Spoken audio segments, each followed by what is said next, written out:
Di sini saya akan menjelaskan tahap-tahapan auditor. 1. Meminta dokumen yang dibutuhkan. Setelah mengkonfirmasikan bahwa auditor akan mendatangi klien yang akan diaudit, auditor akan meminta dokumen-dokumen yang dibutuhkan terkait kebutuhan audit. Bahkan biasanya auditor sudah mengirimkan daftar dokumen-dokumen yang dibutuhkan terlebih dahulu kepada klien di dalam audit checklist.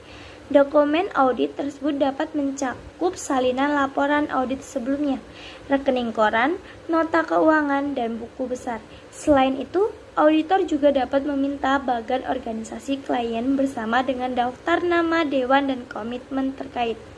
2. Mempersiapkan rencana audit. Dokumen untuk proses auditor akan memeriksa informasi yang terkandung dalam dokumen dan merencanakan bagaimana proses audit akan dilakukan. Setiap auditor pastinya memiliki gaya pengauditan yang berbeda-berbeda dengan tahap mengindahkan kode etik sebagai auditor. Workshop resiko dapat dilakukan oleh tim audit untuk mengidentifikasikan kemungkinan masalah yang akan muncul selama proses audit dilaksanakan, dan kemudian auditor akan menyusun rencana audit sesuai workshop atau diskusi yang sudah dilakukan oleh tim audit. Nah, jadi yang ketiga yaitu menjadwalkan rapat terbuka, persiapan proses audit. Audit perlu mengundang manajemen senior, general, affair, atau staf administrasi utama dari pihak klien ke suatu rapat terbuka. Di dalam rapat terbuka, auditor akan mempresentasikan ruang lingkup audit, lama waktu pelaksanaan audit, dan masalah lain yang perlu dibahas terkait pelaksanaan audit. Setiap kepala departemen dari pihak klien dapat diminta tolong untuk mengkomunikasikan kepada staf bawahannya tentang kemungkinan adanya wawancara dengan auditor. Nah, yang keempat yaitu mulai melakukan kerja lapangan. Auditor mengambil informasi yang dikumpulkan dari rapat terbuka dan menggunakannya untuk merealisasikan rencana audit.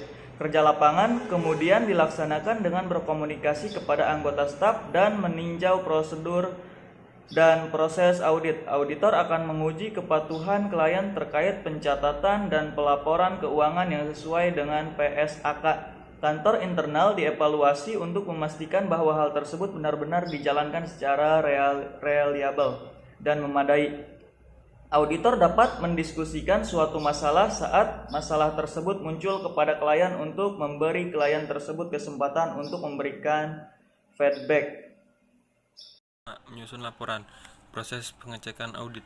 Auditor menyiapkan laporan audit yang berisi rincian temuan-temuan audit selama proses audit dilaksanakan. Laporan audit akan merangkum segala kesalahan matematis, temuan bersifat material dan tidak material, pembayaran yang diotorisasi tetapi tidak dibayar,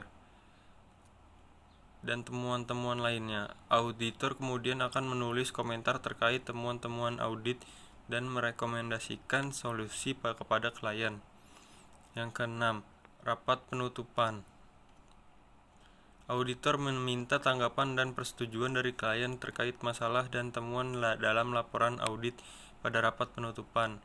Dan auditor juga tidak lupa menjelaskan deskripsi rencana aksi manajemen untuk mengatasi masalah dan temuan tersebut serta tanggal penyelesaian yang telah disepakati pada rapat penutupan. Semua pihak yang terlibat akan mendiskusikan laporan audit dan tanggapan manajemen secara matang. Jika terdapat masalah lain, mereka akan langsung menyelesaikan dan mencari solusi pada rapat penutupan.